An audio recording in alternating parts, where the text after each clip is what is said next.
నోట్ల రద్దు విషయంలో తీగలాగితే డొంకలు ఎన్నో కదులుతున్నాయి. ఇది అట్టర్ ఫ్లాప్ అని ఒకవైపు ప్రతిపక్షాలు అలుపెరుగని ప్రచారం చేస్తుంటే మరొక పక్క భయంకరమైన నిజాలు వెలుగు చూస్తున్నాయి. అసలు నోట్ల రద్దు ఎందుకు చేశారో ముందు తెలుసుకుందాం. నల్లధనం అరికట్టేందుకు తీసుకునే చర్యల్లో భాగంగా ఇంకా గోల్డ్ కంట్రోల్, హవాలా, దొంగ నోట్లు, ఉగ్రవాద నిధులు, బినామీ ఆస్తుల నిషేధం, విదేశీ బ్యాంకులతో ఒప్పందాలు, ఇలా చాలా ఉన్నాయి. సుమారుగా 86% పెద్ద నోట్ల రూపంలో ఉన్నదని, అది 15 లక్షల కోట్ల దాకా ఉండవచ్చని ఒక అంచనా. ఈ డబ్బంతా కొత్త నోట్లతో మార్పించే క్రమంలో పన్ను ఎగవేతదారులను పట్టుకోవచ్చని ఒక వ్యూహం. ఈ సొమ్మును 2000 నోట్లతో మార్పించే క్రమంలో ముందస్తు జాగ్రత్త చర్యలు చాలానే తీసుకుంది ప్రభుత్వం. ఈ మార్పిడికి కేవలం 2 మార్గాలు ఎంచుకుంది. 1 బ్యాంక్, 2 పోస్ట్ ఆఫీస్. ఈ 2 కేంద్ర ప్రభుత్వ ఆధీనంలోనివే. ఇది వరకు నల్ల డబ్బు మార్పిడికి అనేక మార్గాలు ఉండేవి. అవన్నీ ప్రస్తుతం ఆగిపోయాయి. బ్యాంకులలో, పోస్ట్ ఆఫీసులలో ఈ మార్పిడి నిజాయితీగా జరిగిపోతుందని ప్రభుత్వానికి ఎటువంటి భ్రమలు లేవు. అనేక నిఘా సంస్థలు నవంబర్ 8వ తారీఖు రాత్రి నుండే అలర్ట్గా ఉన్నాయి. దొంగలను పట్టుకోవడానికి కాచుకుని కూర్చున్నాయి.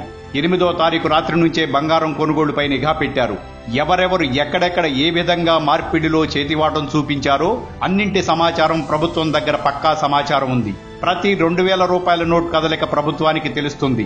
మార్చుకున్నవాడు మార్చుకున్నంత, కమిషన్ కొట్టినాడు కొట్టుకున్నంతగా సాగింది ఇప్పటి వరకు. సామాన్య ప్రజలు ఏటీఎంల ముందు బారులు తీరి బాధలు పడుతుంటే దొంగ వెధవలు దర్జాగా కట్టలు పట్టుకుపోయేవారు. అన్నీ గమనిస్తున్నారు.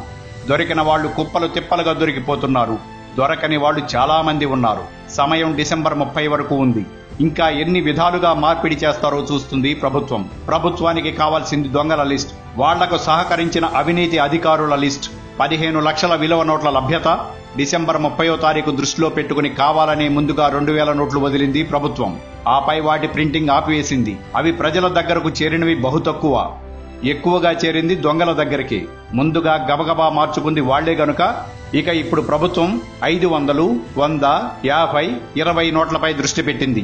వీటిలో ఈ 15 రోజుల్లో చిల్లర కొరత, సామాన్యులకు తగిన నగదు లభ్యత తీరుతుంది. అంటే ఇన్నాళ్లు 2000 నోట్లు దొంగ వాళ్ల దగ్గరకు యథావిధిగా పేరుకున్నాయి. ఇప్పుడు చిల్లర నోట్లు సామాన్యుల దగ్గరకు వస్తున్నాయి.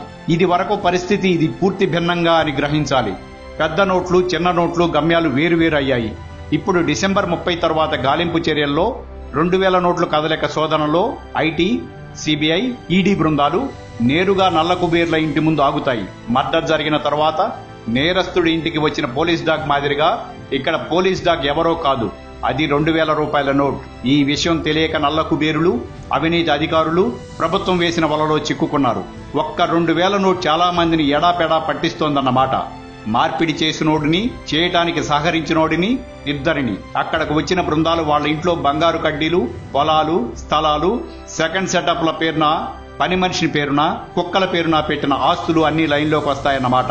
ఇంతవరకు బాగానే ఉంది. ఇప్పుడు అందరినీ ఆశ్చర్యపరిచే మరొక విషయం వెలుగు చూసింది. 15 లక్షల నోట్లు కదా రావాల్సింది, ఇప్పటికే 11 లక్షలు వచ్చేశాయి. ఇంకా 4 లక్షలు వచ్చేస్తాయి. మరి సమానంగా నోట్కు వచ్చేస్తే ఇంకా నోట్లు రద్దెందుకు? కేవలం కొద్ది మొత్తంలోనే ఫేక్ నోట్ల కోసమేనా? కేవలం 1500 దొంగ నోట్లు చక్కగా 2000గా మారి మరింత తక్కువ చోట్ల పట్టుబట్టేట్టు చేశారు మోడీ గారు అని అనుకుంటే పప్పులో కాలేసినట్లే. అరుణ్ జైట్లీ గారు 8వ తారీఖు నుండి బ్యాంకులో డిపాజిట్ చేసిన సొమ్ము రంగు మారదు, అది నలుపో తెలుపో మేము చూస్తామని ఇప్పటికే చెప్పేశారు. అంటే బ్యాంకులో వేసినంత మాత్రాన నలుపు తెలుపు కాదు. ఎలా వచ్చింది లెక్క చెప్పి తీరాలి. చెప్పే క్రమంలో మీ కట్టుకథలు వినరు. పనిలో పనిగా మళ్లీ పోలీస్ డాగులు మీ ఇంటికి వస్తారు, మీ గుమ్మం దగ్గరకు వస్తాయి, మీ నట్టింటకు వస్తాయి. అది సరే, ఆ లెక్కలా ఉంచి అసలు బాంబు ఏమిటంటే 15 లక్షల కోట్లకు 15 లక్షల నోట్లు వచ్చేశాయి. తెలుపో నలుపో సంగతి తర్వాత. ఇంకా వస్తే, ఇంకా ఉండిపోతే, గంగానదిలో కొట్టుకుని పోయినవి, గుట్టలుగా కాల్చిపారేసినవి, ఇవన్నీ ఎంత? అసలు ఎంత? చలామణికి మించి ఉన్నాయా దొంగ నోట్లా? షాక్ తినకండి. దొంగ నోట్లు లాంటి మంచి నోట్లు మీరు కాదు కదా, బ్యాంకులు కూడా కనిపెట్టని అసలు సిసలు నోట్లు.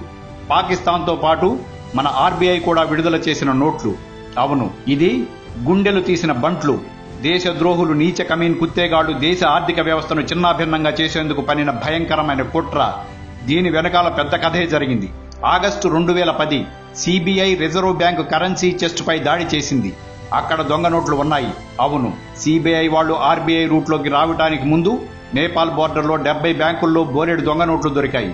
ఎక్కడివి అని ప్రశ్నిస్తే మాకు ఏమి తెలుసు, అన్ని ఆర్బీఐ పంపింది అని బాంబు పేల్చారు బ్యాంకు వాళ్ళు. కంగు తిన్న సిబిఐ వాళ్ళు ఆర్బీఐకి వస్తే అవి అక్కడే దర్శనమిచ్చాయి. నేపాల్ సరిహద్దుల్లో దొరికిన దొంగ నోట్ల కేసు విచారణ ఒక నిజం యాదృచ్ఛికంగా వెలుగు చూసింది. దొంగ నోట్ల కేసు కోర్టులో విచారణలో మన ఘనపాటి లాయర్లు అసలు ఇది దొంగ నోటు అని రుజువు ఏమిటంటా అని లా పాయింట్ తీశారు. పాపం కోర్టు, అవును ఇది దొంగ నోటు అని ఎలా చెప్పగలరు, దీని ల్యాబ్లో పరీక్షించండి అని ఆర్డర్ వేశారు.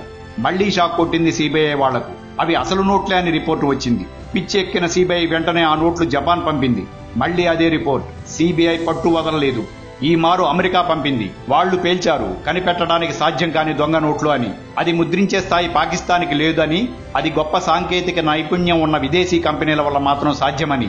ఈ నోట్లు ఆర్బీఐలో ఎలా ఉన్నాయి అంటే ఆర్బీఐ కాదు, ఆర్బీఐ నోట్లు ముద్రించే వాటర్ మార్క్ సెక్యూరిటీ పేపర్ సరఫరా చేసే కాంట్రాక్ట్ పొందిన కంపెనీ కేంద్రంగా పెద్ద కుంభకోణం జరిగింది అని విషయం బయటికి పొక్కడంతో జనవరి 2011లో ఆర్బీఐ 16,000 టన్నుల కరెన్సీ పేపర్ కాంట్రాక్ట్ ఈ కంపెనీ నుండి రద్దు చేసింది. ఫలితం యూరోప్ లో ఆ కంపెనీ షేర్లు భారీగా పతనం చెందాయి. భారత్ కు దొంగ నోట్లు సరఫరా చేసిన కంపెనీగా యూరోప్ లో అపఖ్యాతి పొందింది. ఎలా చేశారు, ఎలా పెట్టారు అన్నది మిస్టరీగా మిగిలిపోయింది. సిబిఐ విచారణ కంచికి వెళ్లిపోయింది. యూపీఏ ప్రభుత్వం అన్ని స్కామ్లు మాదిరిగానే ఇది కూడా సమాధి చేసేసింది. కనీసం పార్లమెంటు కూడా తెలియకుండా జాగ్రత్త పడింది. ఇప్పుడు అవే 1000 రూపాయల నోట్లు, 500 నోట్లు కూడా అచ్చం అసలు సిసలు నోట్లుగా వెనక్కి వస్తున్నాయి. అయితే ఒకే నెంబర్తో 2-3 నోట్లుగా. ఇప్పుడు అర్థమైందా, అర్థం కాలేదా? ఒకే నోటు 2-3 సార్లు ముద్రించారు. గుట్టు చప్పుడు కాకుండా ఇంటా బయట చలామణిలో కలిపేశారు. ఇప్పుడు చెప్పండి, ఈ నోట్ల రద్దుతో భారత ఆర్థిక వ్యవస్థ ఎంతటి పెను ప్రమాదం తప్పిందో తలుచుకుంటేనే ఒళ్ళు గగురు పొడుస్తుంది కదూ. మోదీ గారి పెద్ద నోట్ల రద్దు నిర్ణయం భవిష్యత్తులో దేశం ఎదుర్కోబోయే అత్యంత విపత్కర దారుణ ఆర్థిక సంక్షోభం నుండి ఎలా కాపాడుతుందో తెలిసింది కదా. జై భారత్ మాత. Like and subscribe Eagle Media Works.